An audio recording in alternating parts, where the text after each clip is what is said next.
So the back of the book that we're reading, The Rhino in Right Field, when I hold it up to read it to you, this is what it looks like.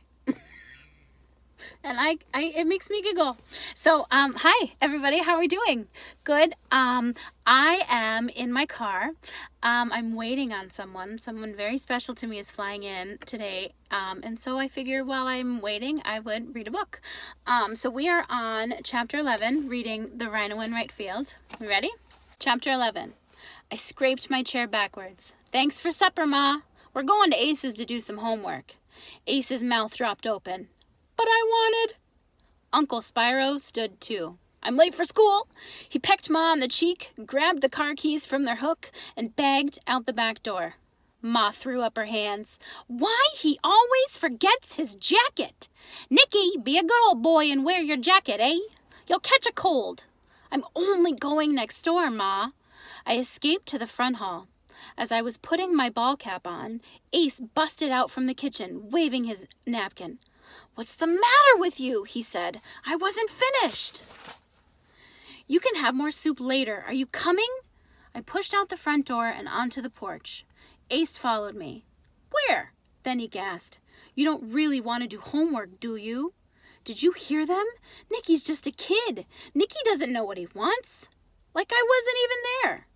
My folks are the same way, said Ace. When you want them to pay attention, they ignore you. But when you don't want them, like when you accidentally bust a water balloon on your sister's head, for example, they won't leave you alone. I'm telling you, you can't win.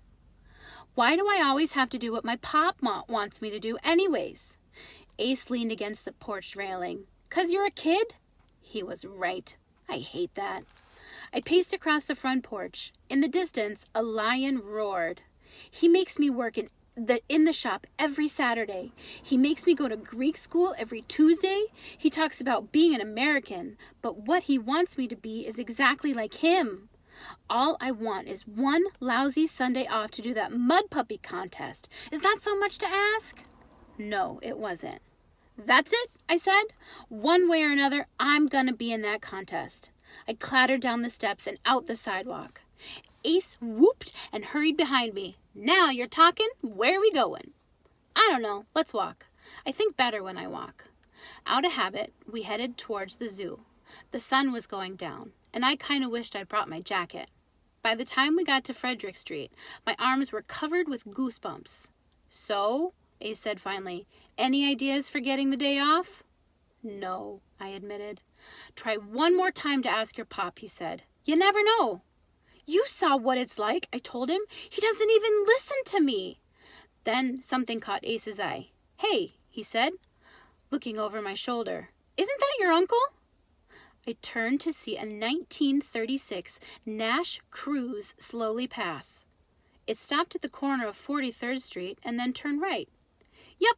That's Uncle Spyro, I said, checking the license plate. He's going to night school. Isn't it that way? Toward downtown?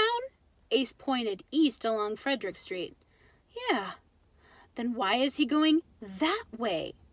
Ace swept his arm around and pointed south. Ooh, there's an airplane. I didn't have an answer.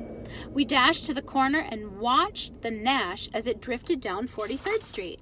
Towards the viaduct, until the taillights blurred in the twilight and blended with the other traffic on the bridge. What's that all about? Said Ace finally. Do you think it has something to do with him getting home late and sleeping until 3 in the afternoon? I shrugged. He probably is just going to a filling station or something. There aren't any filling stations that way, said Ace. It's all factories and stuff, and then the highway. We stared at the car until a bus slid past, blocking our view down the street. So, where do you suppose he's going? Said Ace. Then he grinned and nudged me. Maybe he's going to meet some girl. I sighed and started for home. Above our heads, the streetlights switched on, one by one. Just 'cause he's not going straight to the school doesn't mean he's not going to school. Maybe he's picking up a friend from the south side of town. A girlfriend? Ace snorted at his own joke. You're nuts, I told him. My pop is already sore at Spyro for going to school. How sore do you think he'll be if Spyro wasn't going to school after all? And lying about it too? Maybe that's why he's lying about it. Sometimes Ace is too smart for his own good. But it made me wonder, if Uncle Spyro had wanted to keep a secret from Pop, who could blame him? Then again, Spyro didn't need to keep any secrets from Pop. The nightly arguments were proof enough that he wasn't afraid to stand up to anybody. We walked down toward home in the dark. Frederick Street was clogged with traffic, but on the other side, beyond the glow of headlights and the street lights and the stop lights, that was kind of a tongue twister. Let's start over. We walked towards the home in the dark. Frederick Street was clogged with traffic, but on the other side, beyond the glow of headlights and the streetlights and the stoplights, the zoo was sleeping, dark and quiet. You never know it was there at all unless, of course, you did know. It was as if the zoo held secrets of its own. So, said Ace, nudging me, are you going to tell your pop? Nah, I didn't know what was going on with Uncle Spyro, but I knew one thing for sure. If Uncle Spyro had a secret, I wasn't going to be the one to tell it. Chapter 12. My mind was made up. I was going to enter that contest, but first, I needed Pop to sign the entry form. When I walked in the front door, I could hear him in the kitchen, reading the paper. We get both the morning and the evening newspapers at our house. That's 2 editions of the paper every day, except on Sundays, and Pop reads every word of every page. He takes the Sentinel with him in the morning and reads it on the streetcar or at the shop. Then, at night, when Mom is cleaning up the supper dishes, he reads the Journal. He starts on the front page and doesn't stop until he squeezes out every bit of the 3 cents he paid for that paper. I mean, he reads everything. Every ad, every comic, including the mushy ones like Mary Worth. Every high school sports score, the whole 9 yards. Even the obituaries. I'm telling you, a person can't die in this town without Pop trying to figure out their entire life from one short paragraph. Look at this man. Athena? He will be buried in Wanderer's Rest. Someplace says your mother. I wonder, is this the man who lived upstairs from her in 1932? The name, it looks familiar. Because here's another thing. Pop reads most of the paper out loud. Partly so Ma can get the news too, since, as I've mentioned, she's not too good at reading in English. And partly so Pop can ask me to translate a tricky word here or there, or explain the slang. The sports page was the worst. I mean, he knows that stealing a base won't land a guy in jail, but when it comes to the other stuff, it's a headache waiting to happen. Nikki, why is this paper on the Mud Puppies is hitting a can of corn to the outfield? They don't have enough baseballs? Stuff like that. And when you think about it, it is confusing. No wonder he gets his expressions mixed up sometimes. I just wish he wouldn't do it in public. So anyways, I went back to the house and hung around, waiting for my chance to grab the sports page. Ma and Pa were still in the kitchen, and from the sound of Pop's voice, I guessed that he hadn't gotten that far yet. The sports section was the last section of the paper. Right now, he was reading the advice column in the green sheet, which meant sports was next. Listen to this, Athena, I could hear him saying. Dear Mrs. Gibbs, I have a nosy neighbor. She's always peeking into my windows at night while she is out walking her dog. What should I do? Signed, Fed Up. I could hear Ma tsk and the clink of the dishes as she put them away in a cupboard. Oh, those nosy neighbors. They are a problem. What does Mrs. Gibbs have to say? Let's see. The newspaper rattled, and I imagined Pop turning it in to get more light. Mrs. Gibbs, she says, Dear Fed, close your drapes at night. That did it, and they both started laughing. Oh, Mrs. Gibbs, she always knows what to say. The newspaper rattled again. Maybe Pop was finally turning to see the sports page. How about that? I heard Pop saying. Mr. Joe Daggett is in the newspaper. Bingo. I walked into the kitchen as usual. Hey, Pop, how's it going? "Nicky," said Ma, "I thought you went to Acey's house to do homework." "Look, Nicky," said Pop, "Mr. Daggett's in the newspaper. Athena, this is the man who came into the shop last Sunday. He's itching to shake things up for the mud puppies. See?" He tapped on the headline one word at a time. "Shake things up." Ma smiled and nodded and turned back to the sink. "That's nice."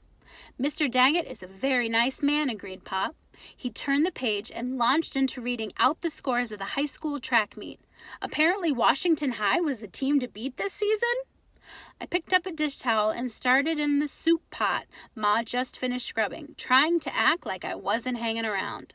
For my efforts, I got one cheek pinched and the other one kissed.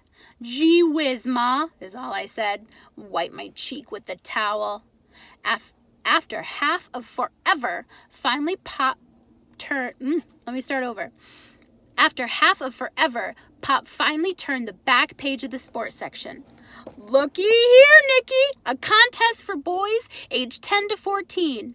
That's Mr. Daggett. He's a smart man. He has so many ideas." I tossed the dish towel onto the drain board and hopped over next to Pop. "Mind if I take a look?" Sure, said Pop, handing me the sports section. There it was, the contest entry form, all blank and all perfect and just waiting to be filled out. "So, Pop," I said as casual as I could, "I was thinking of maybe entering this contest. It was worth another try." "Good idea," said Pop, folding the rest of the paper and laying it on the kitchen table. "I know you can win. You are a very smart boy." I gave him a hopeful smile. "Thanks, Pop. Say, you need a parent's signature, though." I showed him the form. "Good for Mr. Daggett," said Pop. "He respects the parents." He pulled his fountain pen out of his shirt pocket and uncapped it. I held my breath. The pen hovered over the blank form. "What is this?" said Pop. He adjusted his glasses and peered closer. "The contest is on a Saturday." "Oh, really?" I squeaked. "Well, maybe just this one time?" "Nicky, you know that Saturdays are working days. I need you in the shop." He capped his pen and held out the newspaper unsigned. "There will be other contests, eh?" I opened my mouth, but I closed it again. Nothing I could say right now would make any difference. So I just took back the newspaper. "Okay, going back to Ace's," I finally said. "Homework." And before he could say anything, I escaped out the back door. Heartbroken. He didn't sign the paper. What do you think's gonna happen? What do you think? I'm excited. I hope you enjoy the story. See you next time.